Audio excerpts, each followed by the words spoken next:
ഇത് എന്റെ കൂടെ ഉണ്ടായിരുന്ന ചന്തുവാ. ആരായിരിക്കും? ആരായാലും എന്താ, വീട്ടിൽ വന്നതല്ലേ, പോയി നോക്ക്.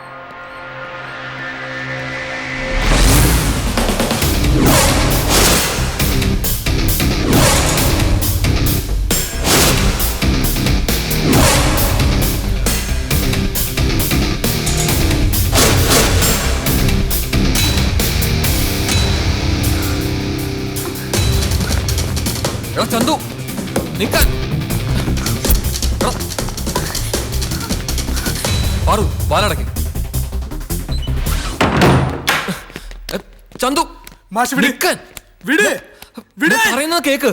എനിക്ക് നിന്നോട് സംസാരിക്കാനുണ്ട്.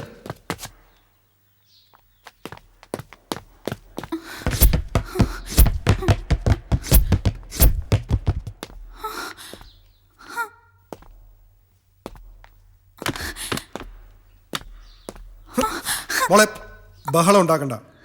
ഏട്ടനോട് പറ, നിന്റെ ആരാവൻ? സാജ, ഇവരെ കല്യാണം കഴിഞ്ഞതാ, രജിസ്റ്റർ മാരേജ്. ഇവിടുന്ന് എല്ലാ ആഴ്ചയും ഹോസ്റ്റലിൽ നിന്ന് വരുന്നെന്ന് പറഞ്ഞ് വീട്ടിലേക്ക് വരുന്നത്. സത്യമാണോ? സത്യമാണോ? പാറു, ഇവിടെ നോക്ക്. നിനക്ക് ഈ നാടകം പഠിപ്പിച്ച മാസം എത്ര രൂപ കിട്ടും? സാജ വേണ്ട. മോനെ, നിന്റെ അവസ്ഥ നല്ലോണം അറിയുന്ന ആളാ ഞാൻ. സത്യം പറ, നീ ഒരു കൊറോള ആൾട്ടിസ് ബുക്ക് ചെയ്തിട്ടുണ്ടോ? ദേ ഇപ്പൊ ഞാൻ സാജനെ തടഞ്ഞു, ഇനി ഞാൻ തടയില്ല. പറയാനുള്ള വേഗം പറഞ്ഞോ. ആ കാറ് ബുക്ക് ചെയ്യാൻ നിനക്ക് എവിടുന്നാടാ കാശ്? പറയടാ, എവിടുന്നാന്ന്? അത് ചോദിക്കും താനാരാ? കാശ് ഞാൻ എങ്ങനെ ഉണ്ടാക്കും? എനിക്ക് ഇഷ്ടമുള്ളത് ഞാൻ മേടിക്കും. പിന്നെ തന്റെ പെങ്ങളെ കെട്ടിന്നുള്ള നേരാ, അതും നിയമപ്രകാരം. ഇനി എന്താ അറിയേണ്ടത്?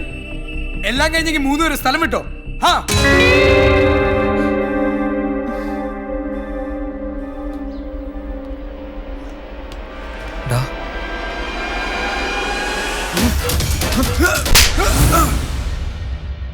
രൂപ ഞാൻ എടുത്തത്.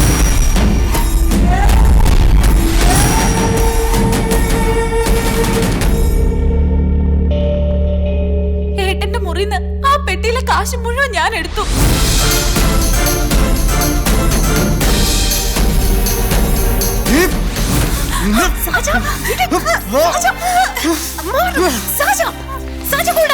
വേണ്ട, കൂൾ ഡൗൺ ഒന്നും ആവണ്ട. അവൻ തിളക്കട്ടെ. പക്ഷേ എന്തിനാ തിളക്കണേന്ന് കൂടെ ഓർക്കണം. തനിക്കിത് എവിടുന്ന് കിട്ടിയതാ? മോട്ടിച്ചതോ കളഞ്ഞു കിട്ടിയതോ അല്ലേ? അല്ലാതെ സമ്പാദിച്ചതൊന്നും അല്ലല്ലോ. വെറുതെ കിട്ടിയത്. അത് ആർക്കും അനുഭവിക്കാം. അല്ലെങ്കിലേ ഇടുവാടി, തന്റെ പെങ്ങളെ കെട്ടിയത് ശ്രീധനായിട്ട് നീ കൂട്ടിക്കോ.